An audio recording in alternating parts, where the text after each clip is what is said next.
देखिए, साल में 2 अमावस्याएं सबसे बड़ी मानी जाती हैं। एक अमावस्या को हम दीपावली कहते हैं, कार्तिक अमावस्या, और दूसरी सबसे बड़ी अमावस्या है मौनी अमावस्या। मौनी अमावस्या का महत्व क्या है, पहले ये समझते हैं। देखिए, माघ मास की अमावस्या को, माघ कृष्ण अमावस्या को मौनी अमावस्या कहा जाता है।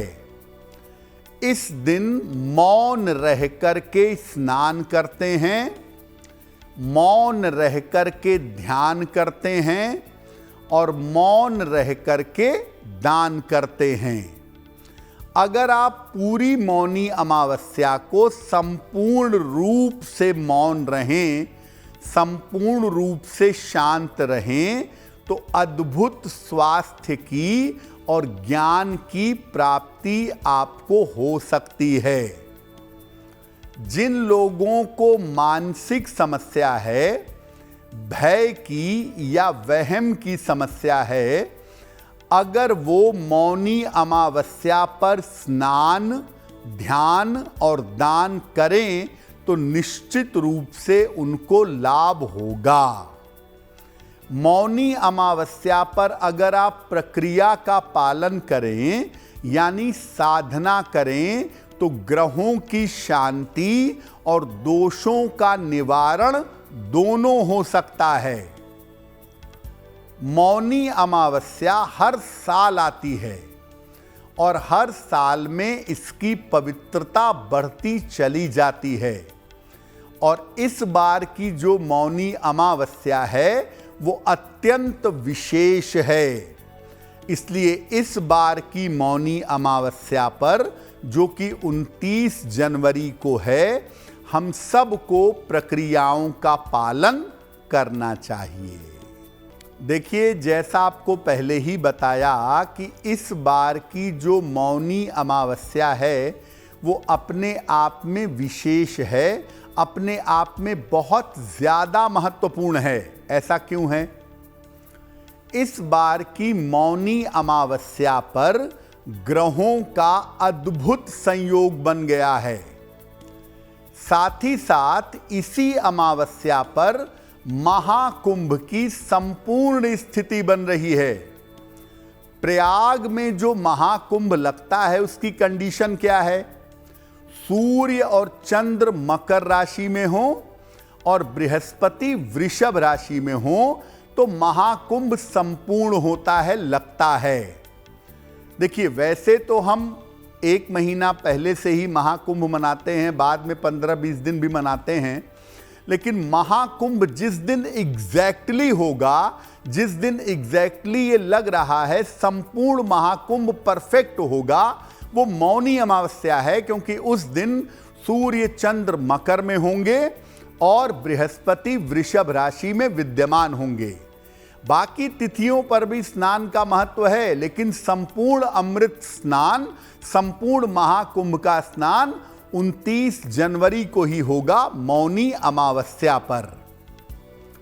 इस अमावस्या पर शुक्र और गुरु में राशि परिवर्तन भी है। शुक्र मीन में और बृहस्पति वृषभ में, दोनों आचार्य बेहतरीन पोजीशन में। सूर्य और चंद्रमा में नक्षत्र परिवर्तन है, ये और भी शुभ है। अमृत का कारक शुक्र अपनी उच्च राशि में विद्यमान है, यानी एक तो दुर्लभतम कुंभ का संयोग बना हुआ है, और साथ ही साथ ग्रहों की स्थिति भी ऐसी है कि इस बार की मौनी अमावस्या पर अगर आप स्नान करते हैं, दान करते हैं, तो उसका फल आपके लिए अचूक होगा। इसलिए इस बार की मौनी अमावस्या पर स्नान, ध्यान और दान जितना आप अपने सामर्थ्य से कर सकें उतना जरूर करिएगा। देखिए, अगर आप नदी में स्नान करने जा रहे हैं, पवित्र नदी में, सरोवर में, तो कैसे स्नान करेंगे, कैसे दान करेंगे? आप कुंभ के पवित्र स्नान में जा रहे हैं तो भी कैसे स्नान दान करेंगे? देखिए, यदि आप नदी में स्नान करने जा रहे हैं तो पहले घर से, या अगर टेंट में रुके हैं, होटल में रुके हैं, तो पहले वहां पर अच्छी तरह से साबुन वगैरह लगा के स्नान कर लीजिएगा। नदी में स्नान नहीं होता है। नदी में जाके साबुन लगा के आप नहाएं और शरीर को रगड़ें, ये सब नहीं होता है। नदी में जाकर कम से कम 3 डुबकी लगाइएगा। 3 डुबकी आपको नदी में जाकर के लगाना है। नदी में शरीर मलना और साबुन का प्रयोग करना मना है, मत करिएगा।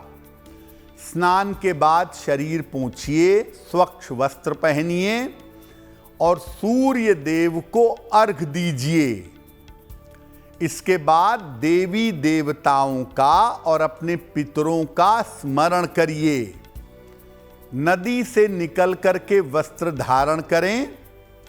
अगर चाहें तो मंत्र का जप करें, ध्यान करें, भगवान की स्तुति करें और इसके बाद अपने सामर्थ्य के अनुसार जितना आप कर सकें अन्न का, वस्त्र का, धन का दान करें।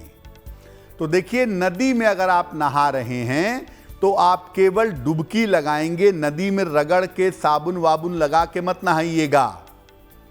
घर पे नहा के जाइए, होटल में, टेंट में पहले से नहा करके जाइए और जब स्नान कर लें तो सूर्य देव को अर्घ दें।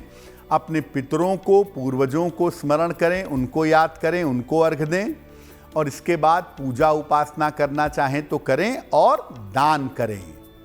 अगर आप ऐसा करते हैं तो निश्चित रूप से इसके परिणाम आपके लिए बहुत शुभ होंगे। देखिए, बहुत सारे ऐसे लोग होंगे जो किसी पवित्र नदी पर नहीं जा पा रहे, सरोवर नहीं जा पा रहे, कुंभ स्नान में नहीं जा पा रहे।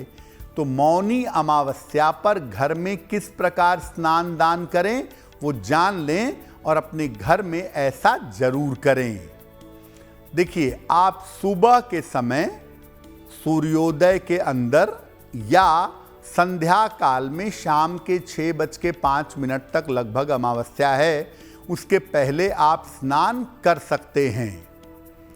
पहले बाल्टी में थोड़ा गंगा जल डालें, फिर इसमें पानी मिलाएं। पहले पानी डालकर गंगा जल डालेंगे वो तरीका उचित नहीं है। गंगा जल में पानी मिलाएंगे, पानी में गंगा जल नहीं मिलाएंगे। तो पहले बाल्टी में थोड़ा सा गंगा जल डालें, फिर इसमें पानी डालें। इसके बाद जल को सर पर लगा करके प्रणाम करें, फिर स्नान करना आरंभ करें। स्नान के बाद भगवान सूर्य को अर्घ दें, जल दें। इसके बाद मंत्र जप करें, जो भी आपका गुरु मंत्र है, जो भी आपका इष्ट मंत्र है उसका जप करें या प्रभु की स्तुति करें। जिस भगवान के प्रति आपकी श्रद्धा है उनकी स्तुति करें।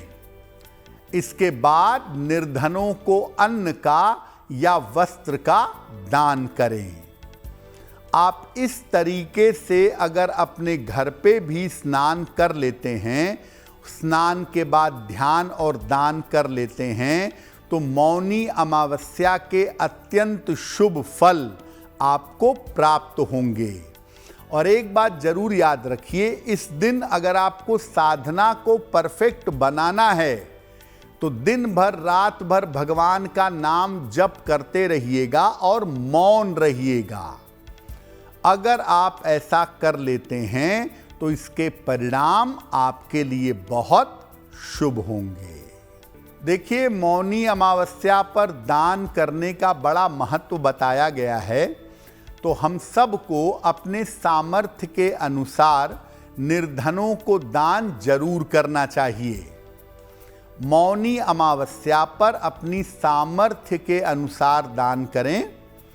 अब ऐसा नहीं कि कर्जा लेके दान कर रहे हैं, जितना आप सरलता से कर सकें उतना ही दान करें। स्नान करने के बाद, ध्यान या पूजा करने के बाद आप निर्धनों को दान करें। दान में सबसे बढ़िया होगा कि आप अन्न का, वस्त्र का, काले तिल का और गुड़ का दान करें। अगर आप इन चीज़ों का दान करें तो बहुत ही अच्छा है। इसके अलावा आप कोई और चीज़ जैसे सोना चांदी है, गोदान है, भूमि दान है, ये सब भी संकल्प लेकर के आप दान कर सकते हैं श्रद्धा अनुसार। लेकिन सबसे उत्तम यही होगा कि आप अन्न वस्त्र का अगर दान करें तो इसके परिणाम बहुत बेहतर होंगे। अगर आप मुझसे जुड़ करके अपनी समस्याओं का समाधान चाहते हैं और चाहते हैं कि आपकी समस्याओं को ज्योतिष के माध्यम से सुलझाया जाए, तो आप हमसे संपर्क कर सकते हैं, जुड़ सकते हैं एस्ट्रो तक पर।